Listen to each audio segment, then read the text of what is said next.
Para los que no saben, y para que no vayan a pensar mal, no vayan a pensar que me di un borrachazo. Antes de que yo me bajara ya tenía la pistola en la cabeza y pensé que iba a sentir feo. Digo, muchas veces me imaginé ser asaltado porque como hay tanto asaltante por acá, por esta región, que algún día me va a tocar. Y pensé que iba a ser más feo. Pero gracias a Dios que nos bendice, nos cuida, nos protege. En ese momento no tuve miedo, me le quedé viendo a la pistola. Todavía pensé, se me hace que ni viene cargada. Y cortó cartucho, me encañonó y me pidió el dinero, y como no me moví, no, como que no lo creía todavía, que se enoja y que me da un golpe rápido. Ya que le doy la billetera, pues no me duele, gracias a Dios, da mal aspecto nada más, pero yo espero que no salga en la cámara. Ponle en negrito todo para que no se vea. Bien, vamos a la palabra. Le pido que abra su Biblia en Apocalipsis capítulo 1 y vamos a seguir avanzando en nuestro estudio. Ahora vamos a estudiar el versículo 8.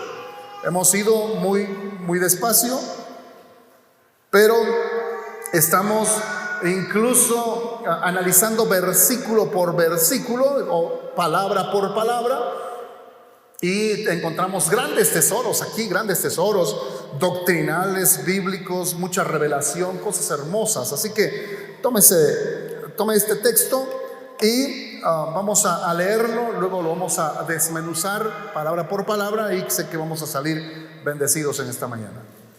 Dice así. Si me ayudan, leemos juntos, y si se ponen de pie mucho mejor, para que en reverencia a la palabra de Dios, de pie, y leemos juntos. Amén. Dice así: yo soy el alfa y la omega, principio y fin, dice el Señor, el que es y que era y que ha de venir, el Todopoderoso. Bueno, vamos a empezar. Sin más introducción, vamos a empezar con la primera frase. Y la primera frase dice, hablando nuestro Señor, dice: yo soy el alfa y la omega. Ahora, podemos todavía desmenuzarlo más todavía, porque tengo la primera frase así: yo soy el alfa y la omega, pero pudiéramos todavía reducirlo y meternos solamente en la palabra yo soy. Yo soy es el nombre de Dios, ¿sabía eso? Dios, cuando se le presentó a Moisés en la zarza ardiente, allá en el desierto, usted recordará que Moisés fue criado por la sobrina del faraón. A sus 40 años mató a un hombre ahí de Egipto y salió huyendo para el desierto. Y en el desierto ahí conoció a su esposa, se casó, había alguna comunidad por ahí, se casó, y a los 80 años se le aparece el Señor en el desierto, en una zarza ardiente. Una zarza, algo así como un arbusto más pequeño que un mezquite de los que conocemos por acá. Y le llamó la atención porque dice que ardía y no se consumía. Entonces él se acercó y se le apareció el Señor y le habló, le dio instrucciones. Y le dice: tienes que sacar a mi pueblo que está de esclavo en Egipto. Y él le dice: pero ¿cómo voy a ir? ¿Cómo me van a creer? Ellos van a decir: ¿quién te envía? Y Dios se presenta a él y le dice: yo soy te envía. ¿Sí? Y en el original, en hebreo, están solamente 4 letras. En castellano se pone la Y, la H, la W y la H.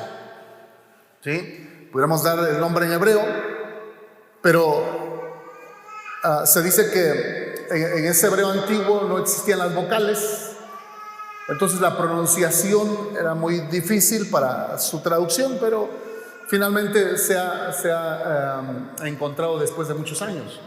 Es que a través de toda la historia, como los judíos, para no faltar al mandamiento donde dice la Escritura: no tomarás el nombre de Jehová tu Dios en vano, entonces ellos preferían quitar el nombre Jehová y poner el nombre Adonai, o la palabra Adonai, que quiere decir Señor. Entonces se empezó a perder la verdadera pronunciación del nombre de Dios. Y cuando se ha querido rescatar ahora, después de 2000 años de Cristo, en la era cristiana, pues ha sido muy difícil. Y algunos, bueno, en esa búsqueda, algunos traducen como las traducciones católicas que dice Yahvé. Las traducciones evangélicas que dice Jehová. Y actualmente, bueno, están haciendo muy popular una pronunciación donde le dicen Yahweh, y dicen que es lo más apegado al original. En realidad no lo sabemos, pero alguien se atrevió a decir que el nombre de Dios, que se traduce yo soy el que soy. En este caso, el Señor Jesucristo se presenta como yo soy. Ahora, esto es hermoso porque recuerde que la revelación, cuando empieza a hablar aquí el Señor Jesús en el capítulo 1, verso 1, dice la revelación de Jesucristo. Es lo que escribe el apóstol Juan, la revelación de Jesucristo, como que Cristo Jesús está quitando un velo para revelarse a su iglesia, para que le podamos conocer mejor, para que sepamos quién es Él. Así que aquí, a partir del versículo 8, el Señor se empieza a presentar a sí mismo, hace una majestuosa presentación de sí mismo. Digo, todos cuando nos presentamos a alguien, cuando conocemos a una persona, procuramos presentarnos, y muchos solamente presentamos el nombre, pero otros dicen los títulos o su oficio, o de qué familia es, etcétera, etcétera. Hay otros hasta de su pueblo y de su etnia se orgullecen, y eso es lo que presentan, ¿no? Soy fulano de tal, del pueblo Popoloca, San Marcos, Tlacoyalco, del estado de Puebla, y etcétera, etcétera, ¿no? Le ponen todos los apellidos que quieran. Pues una manera, podemos decirlo, que hasta cierto punto normal, aunque le podemos meter ahí unas gotitas de orgullo, ¿no? de sentirnos quiénes somos, lo que hemos estudiado, nuestros títulos y todas las cosas. Ahora, en el caso de nuestro Señor Jesucristo no cabe el orgullo, porque finalmente Él es Dios. Amén. Él es Dios, Él hizo todo lo que hay, todo lo que existe, todo subsiste por Él. Así que lo más que Él pueda decir de Él no se cuenta como orgullo, solamente como revelación de lo que en verdad es Él. ¿Cuánto dicen amén? Así que Jesús empieza diciendo: yo soy el alfa y la omega. Ahora, la letra alfa era la primera letra del alfabeto griego, y la omega era la última letra del alfabeto griego. ¿Qué está diciendo Jesús? Yo soy el primero y yo soy el último. Es como decir aquí en español: yo soy la A y la Z. Yo soy la A y la Z. Así que esta revelación es poderosa. Ahora, aquí podemos tener un pequeño conflicto. Para los que estudiamos la Biblia muy minuciosamente, así muy concentradamente, nos podemos encontrar aquí un pequeño conflicto. ¿Por qué? Porque aunque en la mayoría de Biblias donde vienen marcadas las palabras de Cristo en rojo, no sé si tenga usted una versión de esas, con las palabras de Cristo en rojo, usted va a encontrar que en el versículo 8 empieza así, en rojo: yo soy el alfa y la omega, principio y fin. ¿Por qué? Porque el traductor o los traductores están seguros de que estas palabras las dijo nuestro Señor Jesucristo, y es lo que estamos reafirmando ahora. Sin embargo, en una exegesis estricta, en un estudio estricto del texto bíblico, podemos llegar a confundir quién dijo estas palabras. Pudo haberlas dicho nuestro Señor Jesucristo, pero también pudo haberlas dicho el Padre. El Padre también se presenta en otras ocasiones de la misma manera, como el alfa y la omega, como el principio y fin. Entonces los traductores tienen tanto conflicto, y como para tratar de ayudar al lector a entender mejor el texto, entonces procuran ponerlo en letras rojitas, porque dicen, bueno, hay esta tendencia, pero estoy seguro que las dijo Jesús, y las ponen en rojo. Ahora, nos ayuda a nosotros porque no nos andamos quebrando la cabeza en que sí será Cristo el que lo dijo, no será, tal vez, pues sí. Usted dice, bueno, las dijo nuestro Señor Jesucristo, porque ya las vio ahí en rojito. Pero cuando nos metemos a estudiar, de repente quedamos así como con muchos signos de interrogación. Y es lo que vamos a ver más adelante. ¿Por qué? Porque en todo el libro de Apocalipsis, a diferencia de los 4 evangelios y a diferencia del Antiguo Testamento, en el Antiguo Testamento se habla muy claramente de la diferencia entre la obra del Padre y la obra del Hijo. Incluso en los evangelios, de la misma manera, se hace una gran diferencia entre la obra del Padre y la obra del Hijo. Incluso en el libro de los Hechos se diferencia la obra del Hijo y la obra del Espíritu Santo de la obra que hace el Padre. O sea, se distingue muy bien la obra de cada uno de los tres: Padre, Hijo y Espíritu Santo. Sin embargo, en Apocalipsis de repente como que nos confunde, porque el mismo texto se puede aplicar al Padre o se puede aplicar al Hijo. Entonces, al estar analizando, al estar estudiando, usted tiene que ser muy cuidadoso si es que le interesa la exégesis o la interpretación bíblica. Tiene que ser muy cuidadoso de ver si este texto, si estas palabras las pronunció el Padre o las pronunció el Hijo. Ahora, para los que creemos en las palabras de Cristo, cuando Él dijo yo y el Padre uno somos, no tenemos más problema. ¿Qué problema hay que la haya dicho el Padre a que la haya dicho el Hijo? Ninguno, porque es el mismo. ¿Cuántos dicen amén? No hay problema. No hay problema. ¿Sí? Como cuando dice papá a los niños, vas a hacer esto, y luego van como que escudándose con mamá, y mamá le dice, no, ya dijo tu papá, así que haz esto. Así que no hay de dónde. ¿Sí me explico? No hay por dónde, así que es el mismo. Algunos se han preguntado si aquí está hablando Dios el Padre o Dios el Hijo. Sospechamos que es Dios el Hijo, Jesucristo. ¿Por qué? Por muchas razones. Primero, ya que es la revelación de Jesús, parece apropiado que Él la introduzca, o sea, que Él se presente. Segundo, los títulos Alfa y la Omega y principio y fin son expresamente reclamados por Jesús. Vamos a ver otros textos. Apocalipsis 22:13. Apocalipsis 22:13.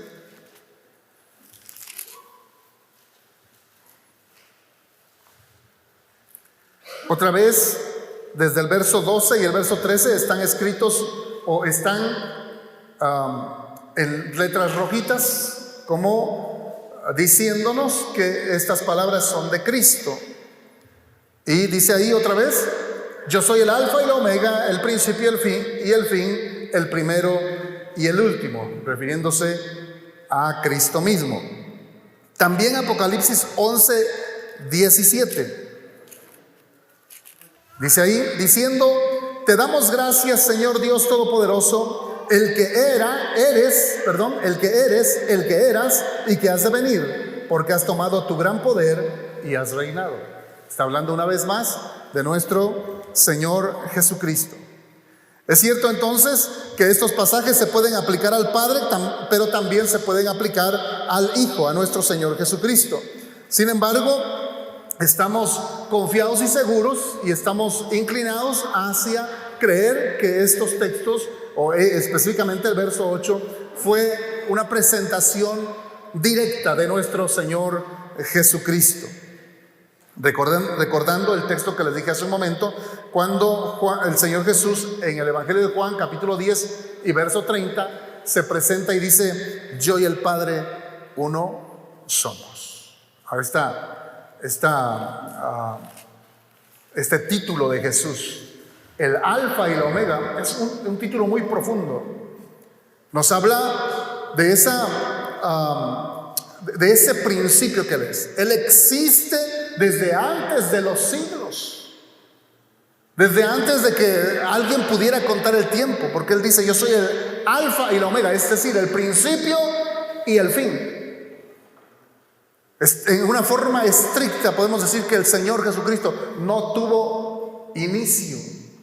Él vive desde la eternidad hasta la eternidad. Si pudiéramos mencionar como eternidad pasada, porque algunos teólogos lo mencionan así como para que podamos de alguna manera entenderlo, la eternidad pasada ya estaba Dios, ya estaba Jesús, ya existía. ¿Desde cuándo? Desde siempre. Y para la eternidad futura seguirá existiendo. ¿Hasta cuándo? Hasta siempre. Él es el principio y Él es el fin. El hecho de que Jesús haya nacido a través de la Virgen María no quiere decir que ahí apareció el Señor. No, Él ya existía desde siempre y para siempre. Recordemos algún texto, por ejemplo, en Filipenses capítulo 2, y vamos a recordar ahí cómo el Señor Jesús existía ya desde la eternidad.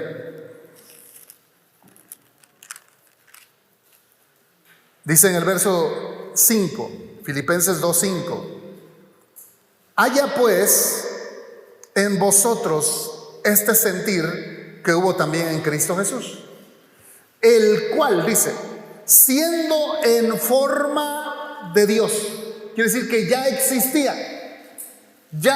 dice, siendo en forma de Dios. ¿Cómo existía Jesús antes de venir a la tierra? En forma de Dios, o sea, Él era Dios o Él es Dios. Dice, el cual siendo en forma de Dios no escatimó el ser igual a Dios como cosa a que aferrarse.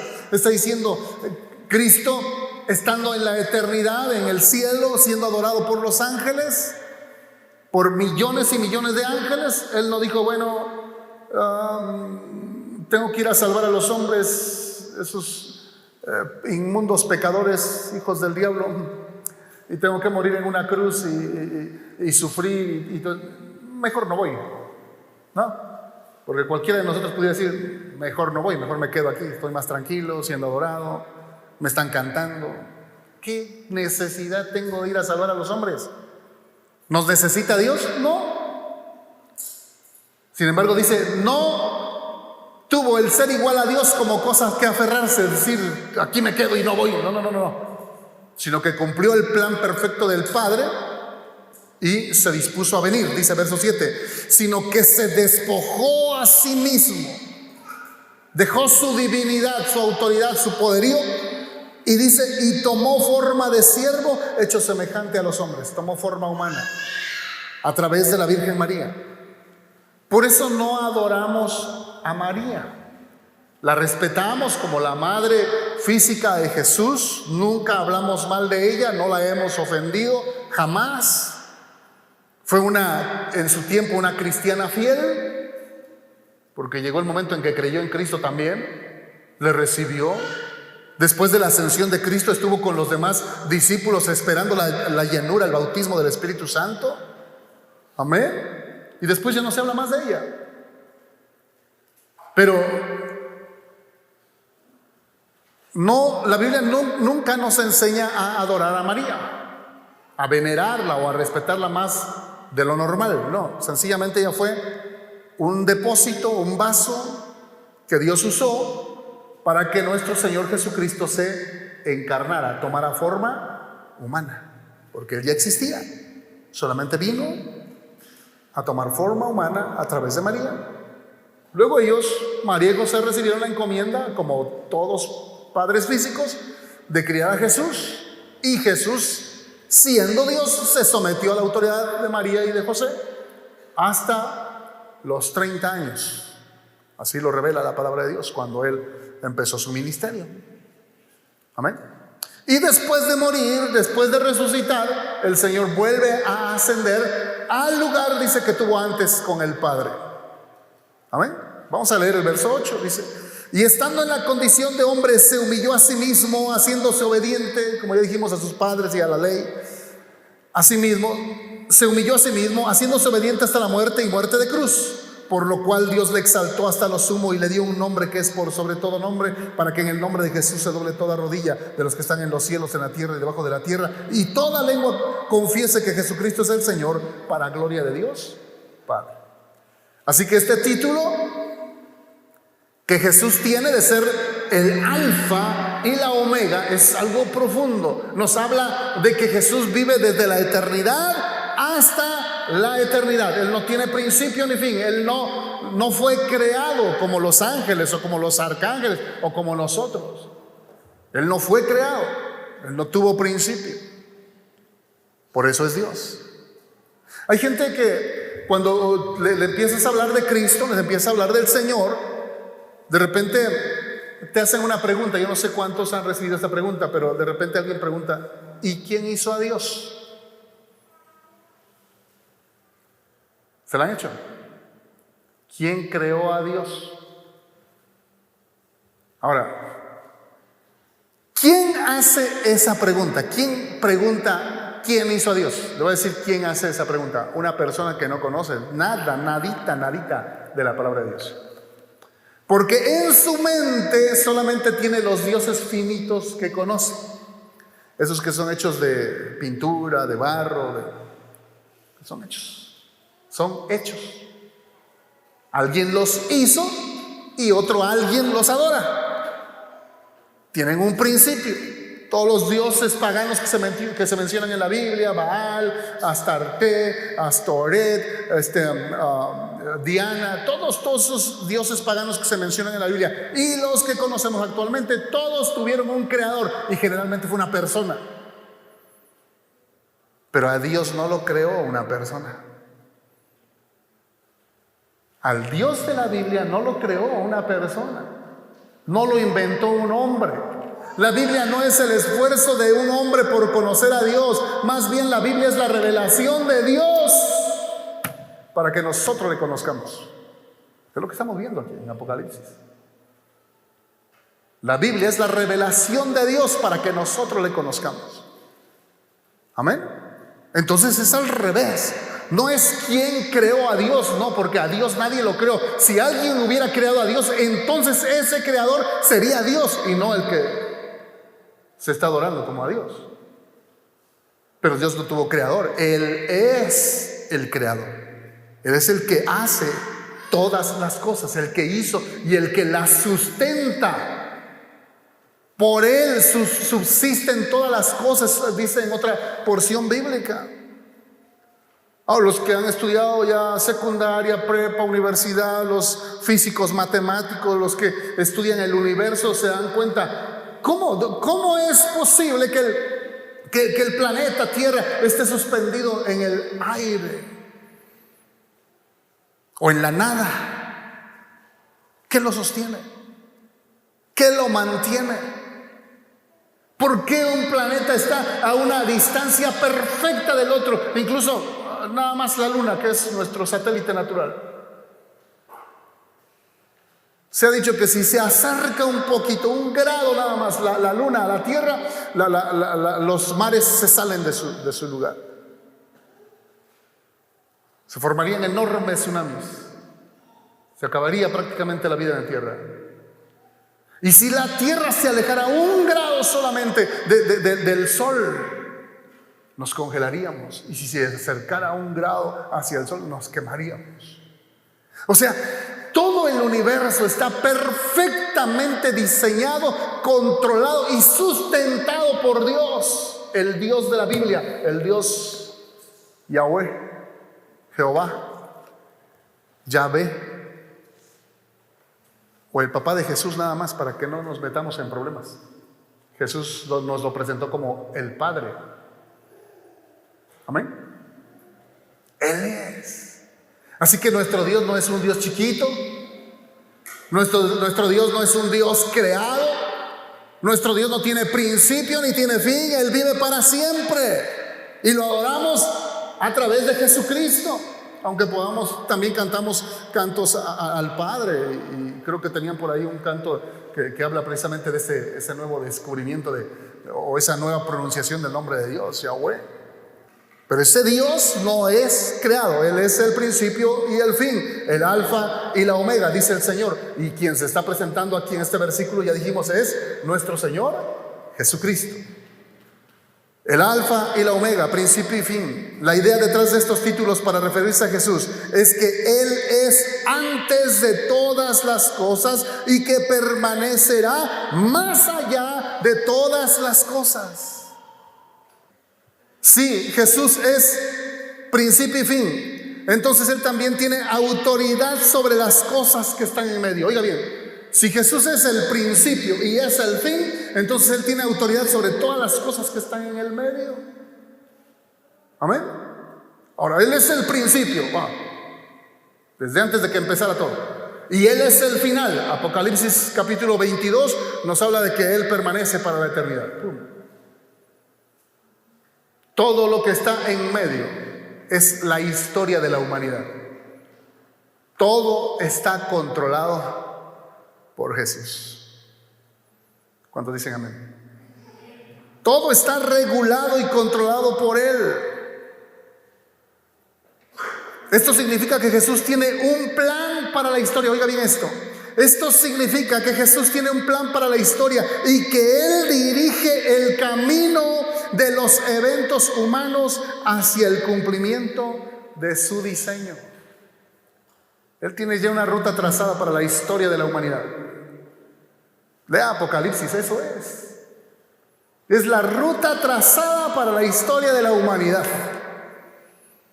De hecho, desde Génesis, Apocalipsis nos enfoca más hacia el final, pero ya nos está diciendo qué va a suceder, hacia dónde va la humanidad, hacia dónde va esta tierra, hacia dónde va todo este universo. Ya nos está diciendo, el Señor tiene ya ese diseño, ese plan, ese orden ya establecido.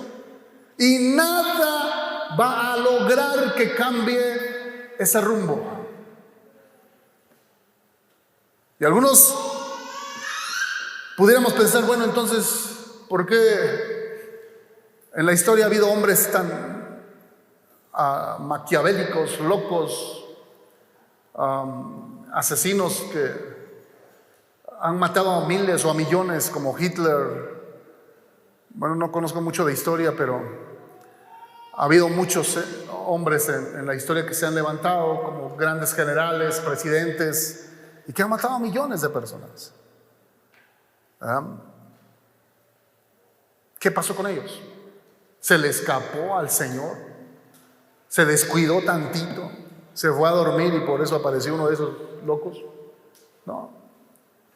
Todo eso es parte del diseño de Dios para acomodar la historia, para acomodar el orden hacia donde Dios quiere dirigir a esta tierra. Por ejemplo, podemos hablar de ese acontecimiento que ocurrió precisamente en la Segunda Guerra Mundial, cuando ese famoso dictador Hitler ordenó matar a 6 millones de judíos. Unos, la gran mayoría, en la cámara de gases, otros despellejados, desmembrados, enterrados vivos, bueno, de diferentes maneras, pero se hace un aproximado de que él haya matado o ordenado matar a más de 6 millones de judíos. En ese momento de la historia ahora le conocemos como el Holocausto judío, ¿no? Pero en el momento, para los judíos que estaban viviendo esa terrible persecución, allá por 1940 o 38 por ahí, el estar con el nervio, con la premura de que en cualquier momento los van a atrapar, los van a agarrar, los van a encarcelar y los van a matar. Estoy seguro que ellos elevaron miles de oraciones para decirle a Dios: Señor, líbranos. Muchos de ellos conocen el Salmo 23, Jehová es mi pastor, nada me faltará, en lugares de delicados pastos me hará descansar. ¿Cuántos de ellos estuvieron tal vez ayunando, orando, clamando para que no les sucediera algo como lo que estaba pasando a los demás? Y muchos de ellos tuvieron que morir. ¿Acaso Dios no les escuchó? No sé, pero Él tenía un plan. Él tenía un plan. Después de que se terminó la Segunda Guerra Mundial, esa masacre que Hitler ejecutó en contra de los judíos sirvió como base, como fundamento legal para que dos naciones, Inglaterra y Estados Unidos, le devolvieran territorio a una nación que tenía 2000 años sin territorio. Y firmaron, 1948, firmaron para que se le entregara una porción de tierra a la nación de Israel, que durante 2000 años estuvo esparcida en todo el mundo. Y a partir del 14 de mayo de 1948 se ordenó o se autorizó que de todo el mundo regresaran los judíos a su tierra, a Israel. Allí se formó nuevamente la nación de Israel que conocemos ahora. ¿Y por qué? Porque tenía que cumplirse una profecía. Esa profecía estaba ya en la palabra de Dios, en el Antiguo Testamento. Tenía que cumplirse.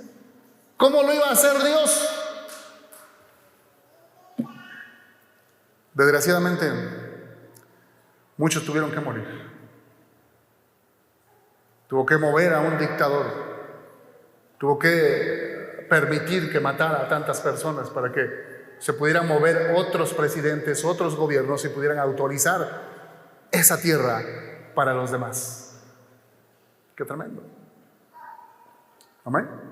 Pero ahora los judíos, los israelitas, que están viviendo en ese lugar, en esa nación, que la han reverdecido, la han hecho florecer. Se dice que ahora son de los mayores exportadores de flores en el mundo. ¿Y sabe qué hicieron ellos?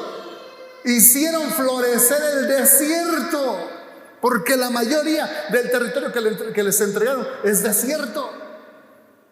Pero ellos se metieron a investigar, a producir, a inventar, a hacer todo lo necesario. Ahora ellos tienen una de las mayores desalinizadoras del mundo. Desalinizan el agua del mar y la hacen potable para regar sus plantas. Y es una potencia mundial Israel. Amén. Tienen promesa de Dios. Y a veces el sufrimiento, las circunstancias negativas que pasamos, en el momento no las podemos enfocar hacia algo bueno, porque nos invade el sufrimiento, nos invade el dolor, nos invade la pena y no podemos ver más allá de eso. Sin embargo, Dios, que tiene el control de toda la historia, sabe cuál va a ser el fin. Sabe por qué está permitiendo esas cosas, para llevarnos hacia algo más glorioso. ¿Cuántos dicen amén?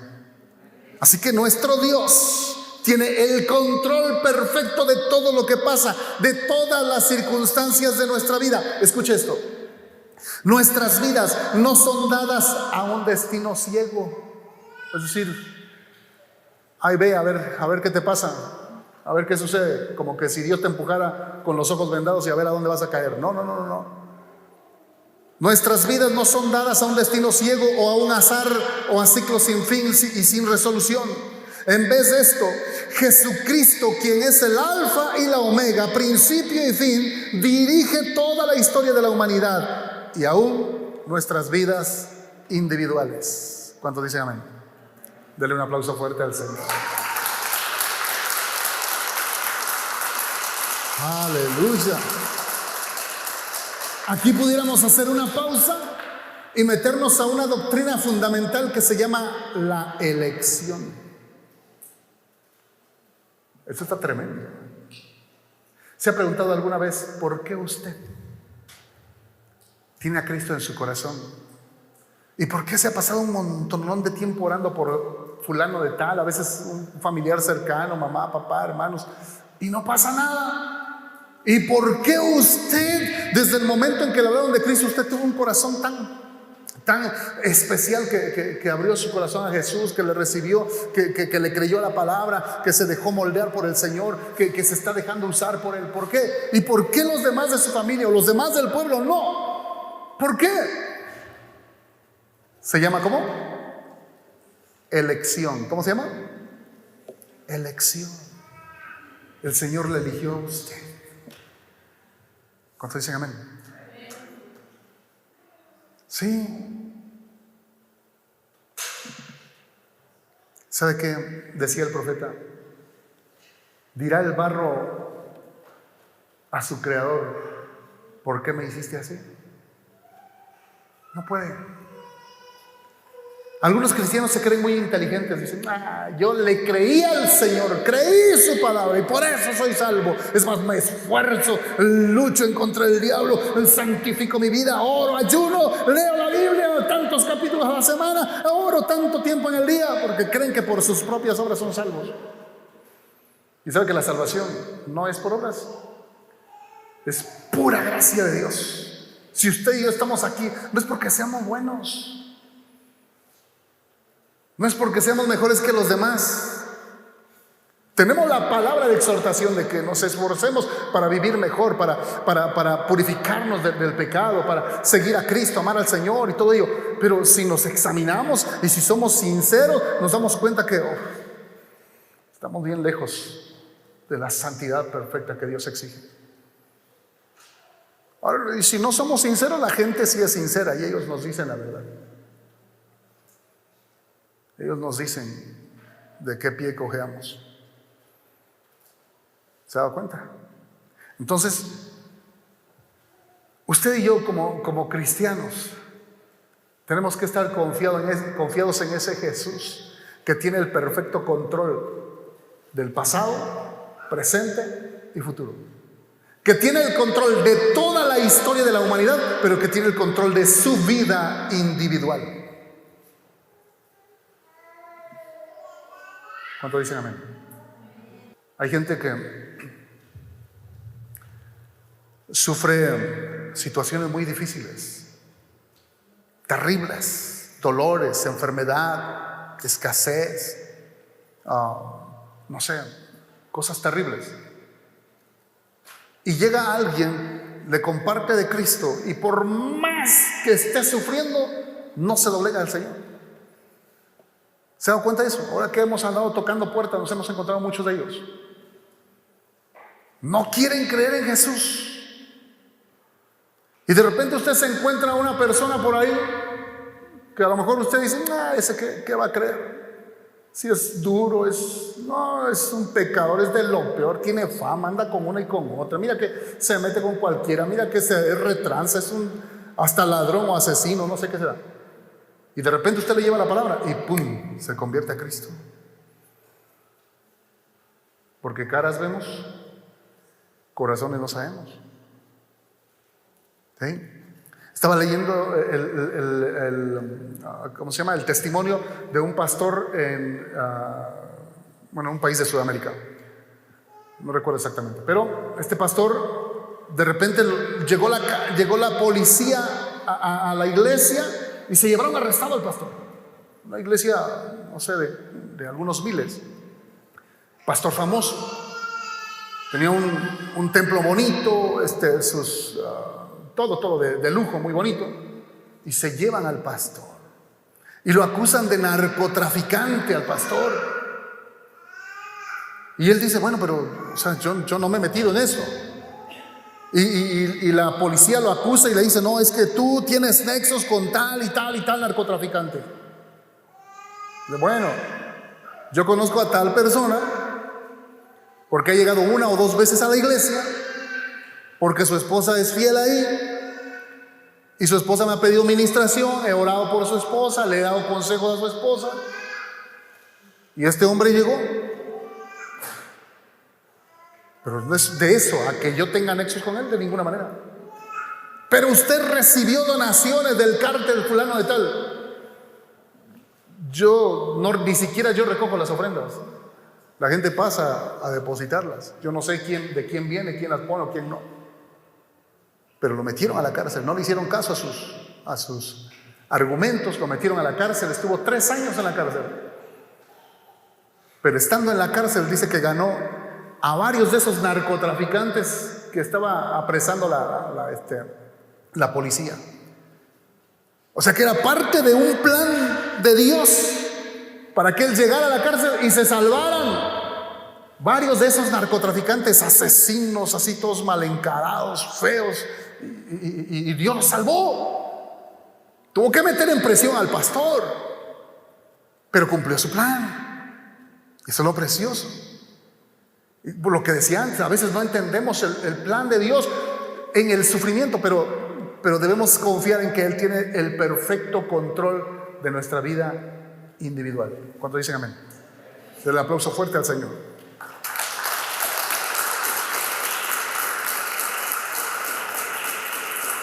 La siguiente frase dice: el que es y el que era y el que ha de venir, el Todopoderoso. Vamos a ver la primera. El que es, el que era y que ha de venir. Esta frase comunica la idea detrás del gran nombre antiguo del Dios que adoramos. El nombre que les mencioné al principio: Yahvé, Yahweh o Jehová, como algunos lo han traducido. Algunos defienden a capa y espada que es Jehová, Jehová, Jehová, y tiene que ser Jehová. Es una de las traducciones más alejadas del verdadero nombre de Dios. Pero, bueno, volviendo al texto, dice: el que es, el que era y que ha de venir. Esta frase comunica la idea detrás del gran nombre de ese Dios trino que nos menciona la palabra de Dios. Esto refleja su naturaleza eterna y su presencia inmutable. ¿Por qué esta frase nos presenta al Dios trino? Fíjese cómo lo menciona: el que es, el que era y el que ha de venir. Está hablando de, bueno, el que es, presente; el que era, pasado; y el que ha de venir, futuro. Quiere decir que Él tiene el control de todos los tiempos. Pero lo menciona así, en tres fases, como mencionando Padre, Hijo y Espíritu Santo. ¿Sabe que Dios ha trabajado con el hombre de diferentes maneras a través de esas tres personas?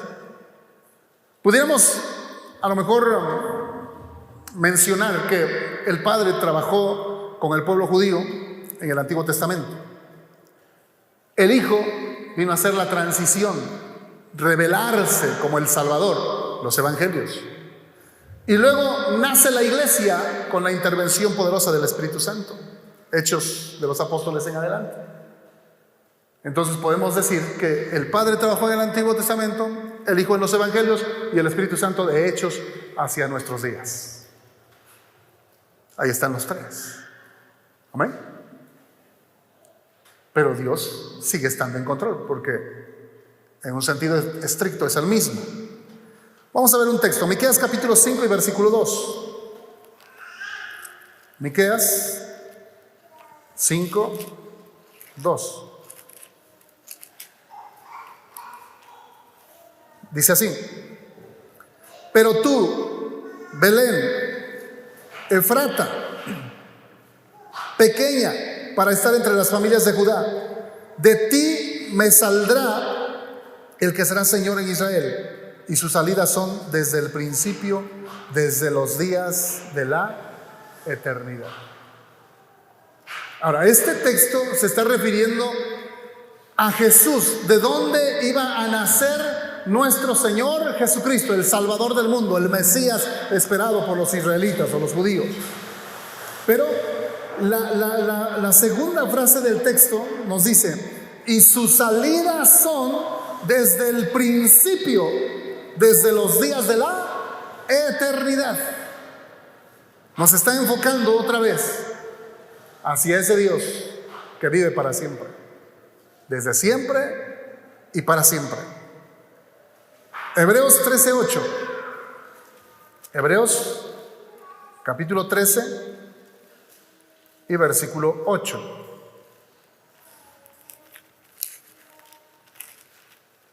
Dice ahí: Jesucristo, esta es una declaración poderosa de la iglesia, Jesucristo es el mismo ayer y hoy y por los siglos. Él tiene el control de toda la eternidad. Él vive para siempre, desde siempre y para siempre. Él es el mismo. Él nunca cambia. Él no tiene principio ni fin. Él es el alfa y la omega, como dice aquí el versículo 8 que estamos estudiando. Principio y fin, dice el Señor, el que es, el que era y el que ha de venir. Qué poderoso es el Señor. Amén. Así que el Dios en el cual usted y yo estamos confiando no nació hace 40 años o hace 50 años. El Dios en el que estamos confiando no le ha vencido la muerte ni le vencerá jamás. Él venció la muerte, resucitó al tercer día. El Dios en el que estamos confiando, a Él no se le escapa nada. Él tiene control de todos los eventos mundiales e individuales. El Dios en el que estamos confiando es el que nos ama tanto que murió por nosotros en la cruz. ¿Cuántos dicen amén? Pero hay una última palabra en el versículo. Y luego dice, el Todopoderoso. ¿Cómo dice? El Todopoderoso. Y aquí voy a abrir un paréntesis que seguramente no me va a dar tiempo terminar hoy, pero yo creo que lo dejamos para 18 días. Es que estuvo tan poderosa la alabanza que se llevó un buen rato. Pero quiero hablarles de 10 aspectos de la soberanía de Dios. Cómo Dios gobierna todo. No solamente nuestras vidas, porque hasta ahorita nos hemos enfocado en nosotros. Pero vamos a ver más adelante, a través de estos 10 aspectos, cómo Él controla los vientos, los huracanes, la lluvia, el hielo, ¿cómo se dice? La nieve, cómo Él controla los animales, las plagas, los huracanes, todo lo que vemos en la naturaleza. Y lo vamos a ver con textos bíblicos. Porque luego he escuchado, aquí no, de otros hermanos de otras iglesias, he escuchado que muchas de esas cosas se las atribuyen al diablo. Hay una hermanita que le paso a vender frituras por allá, por un pueblo cercano, y siempre me dice, no, es que el diablo, hermano. Y hasta me están dando ganas de decirle, pues usted adora al diablo, adora a Cristo, pues. Porque todo se lo atribuye al diablo. Todo se lo atribuye al diablo. Y vamos a ver, y quiero derribar esa mentira. Porque sí es cierto que el diablo se metió ahí en la vida de Job. Dice la Biblia también que el diablo pone enfermedades. Dice la Biblia que el diablo entorpece los planes de algunos cristianos. Y hay varias cosas que la Biblia misma le atribuye al diablo. Pero vamos a terminar derribando todas esas aparentes victorias del diablo. Y vamos a ver que el que tiene el control de todo es nuestro Señor, es nuestro Dios. ¿Cuánto dicen amén? Así que para terminar, déjenme hablarle de un poquitito acerca del Todopoderoso. La palabra Todopoderoso se traduce de la palabra griega pantocráter, así con K, la cual significa literalmente aquel que tiene su mano en todo. Fíjese cómo se traduce de una manera literal. Cuando se dice que Jesucristo o que Dios es todopoderoso, se traduce como que aquel que tiene su mano en todo. Piensa por un momento en algún aspecto negativo de tu vida. ¿Alguno? Que te fue mal, que te asaltaron, que te golpearon, que tu esposo se enojó, que te fue mal en la venta del día, que te corrieron del trabajo, que tu patrón es ¿cómo se dice? Dice el apóstol Pedro, difícil de soportar. Bueno, como sea, cualquier aspecto negativo de tu vida, déjame decirte algo. En ese aspecto negativo de tu vida está la mano de Dios. En cada aspecto negativo de tu vida está ahí la mano de Dios. Él no se ha descuidado de ti. Nada se le escapa a Él. Si estás pasando algo difícil, si estás pasando alguna situación negativa, llámese como se llame, no digas es que el diablo, no es el diablo. El diablo aún trabaja bajo las órdenes de Dios. Él no va a llegar a tu vida si no Dios se lo permite. Si Dios dice no llega. Cuando dicen amén. Recuerdo un profeta en el Antiguo Testamento. Salió un hombre por ahí Cuando el profeta iba pasando y empezó a ofenderlo y a decirle palabrotas ofensivas, pero palabras que herían, que lastimaban. Y uno de los ayudantes del profeta le dice: oiga, maestro, ¿y por qué no clamamos a Dios y que les caiga fuego del cielo, hombre? Ya lo habían visto antes, que los consuma. Y el profeta dijo: no. Si Dios ha permitido que ellos hablen así ahora, alguna razón ha de tener. Alguna razón ha de tener. Y de eso es de lo que tenemos que aprender. ¿Por qué esto? No lo sé ahora. No lo sé ahora. En su momento lo sabré. ¿Por qué tienes un marido gruñón, enojón, grosero, ofensivo, irrespetuoso, irresponsable, etcétera? Algo Dios quiere formar en ti. ¿Por qué estás batallando todavía con pornografía, hechicería, maledicencia, malas palabras, malos pensamientos? Dios quiere formar algo en ti. Cuando era joven, aún todavía, pero había una pregunta muy intensa en mi vida. Después me enteré que muchos cristianos han llegado a la misma conclusión. Pero yo decía: Señor, ¿por qué? ¿Por qué me diste pasiones y deseos? Yo quiero ser santo. Yo quiero vivir en perfecta santidad para agradarte a ti, para servirte a ti. Y de repente me doy cuenta que batallo con los deseos de mis ojos, que batallo con la vanagloria de la vida, que batallo con los deseos de mi carne. Mi carne quiere hacer cosas que te desagradan, Señor. ¿Por qué? ¿Por qué despertaste esos deseos en mí a los 12 años? ¿Por qué? ¿Por qué no seguir siendo así como de 5, donde te vale lo mismo una escoba y una mujer? ¿Por qué?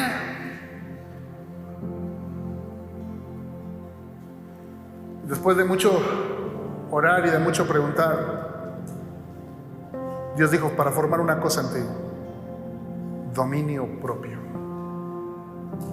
¿Cómo? Dominio propio. Esa es una cualidad de carácter. Pregúntate: ¿por qué me diste este esposo? ¿Por qué me diste esa esposa? ¿Por qué tengo estos hijos? ¿Qué quiere formar en ti? ¿Qué está quitando Dios de ti? ¿Qué martillazo es que te está doliendo para formar algo maravilloso en tu vida? Si no lo sabes, como yo también mucho tiempo no lo supe, pregúntale a Dios. Recordando esto, Él es Jesucristo, es el Todopoderoso. Nada se le escapa. En todo está metida su mano. Ahí, en tu vida, en tus dificultades, en tus problemas, está metida su mano. Él tiene un perfecto control sobre tu pasado, sobre tu presente y sobre tu futuro. Él sabe qué es lo que quiere lograr contigo. Él ya te vio como producto terminado. El problema es que tú y yo no nos hemos visto así. Él ya te vio. Sí, las tentaciones no son para que caigas, no son para que peques, son para que formes carácter. Entonces, amén. Esta gran palabra, todopoderoso, es utilizada 10 veces en el Nuevo Testamento y 9 de las 10 veces se encuentra en el libro de Apocalipsis. Este libro hace hincapié en la soberanía de Dios, en el entendimiento de que Él tiene todo en su mano. Todo. Nada se le escapa. Es decir, a Él no se le escapa nada. No hay un evento, no hay un suceso, no hay un accidente que no esté regulado por Dios. Todo está regulado por nuestro Dios. Ponte de pie. Y si alguna vez has pensado que a Dios se le escapó algo, o se lo has atribuido al diablo en lugar de a Dios, o te has enojado con Dios por pasar cosas negativas en tu vida, pídele perdón. Acepta su señorío, acepta su soberanía, acepta su perfecto control. Quiero decirte algo: no hay lugar más seguro que la mano de Dios. Te lo digo una vez más: no hay lugar más seguro que la mano de Dios. Porque Él, como dije antes, Él tiene el perfecto control de todo. No te bajes, no te salgas de la mano de Dios. No te quites de la mano de Dios. Deja que Él siga controlando tu vida. Ora en este momento y dile: Señor, perdóname por querer hacer mi voluntad. Hoy me abandono a tu perfecta voluntad. Hoy me entrego a tu perfecta voluntad, sabiendo que tú tienes un perfecto control de todas las cosas que suceden a mi alrededor, de todo lo que me ha pasado y aún lo que me sucederá. Hoy declaro delante de tu presencia que no hay ningún suceso, ningún accidente que se escape de tu voluntad. Hoy, Señor, reconozco que tú tienes tu mano en todo, aún cuando parezca negativo, aún cuando parezca que está en contra, aún cuando parezca que viene de parte del diablo, aún cuando parezca que es mi propia carne. Hoy entiendo, Señor, que tú tienes el perfecto control de todas las cosas. Hoy, en el nombre de Jesús, te pido, Señor, toma mi vida una vez más. Levanta tus manos y dile: Señor, toma mi vida. Toma mi vida. Toma mi vida. Hoy me pongo una vez más voluntariamente bajo tu perfecta voluntad, entendiendo que no hay lugar más seguro que tu mano. Que si tú me has tomado en tus manos, allí puedo estar confiado, allí puedo estar tranquilo, allí puedo estar gozoso, alegre, porque tu palabra me dice así: que tú eres mayor que todos y nadie puede arrebatarme de tu mano. Hoy, Señor, te doy gracias por esas promesas, por esa palabra tuya, porque tú eres el Todopoderoso. Me amas, me has adoptado como tu hijo, y sé, Señor, que aún estas cosas difíciles que he vivido o que estoy viviendo están reguladas y controladas por ti. Hoy, Señor, te doy gracias. Dígaselo en voz alta, dígale: hoy, Señor, te doy gracias por todo lo negativo que ha pasado en mi vida. Gracias, Señor, aún por el sufrimiento que me has permitido pasar, cual sea que haya sido. Gracias, Señor Jesús, porque sé que tú estás en mí, estás conmigo y estoy en el hueco de tu mano. Gracias, Señor. Te alabo y te bendigo en tu bendito nombre. Amén.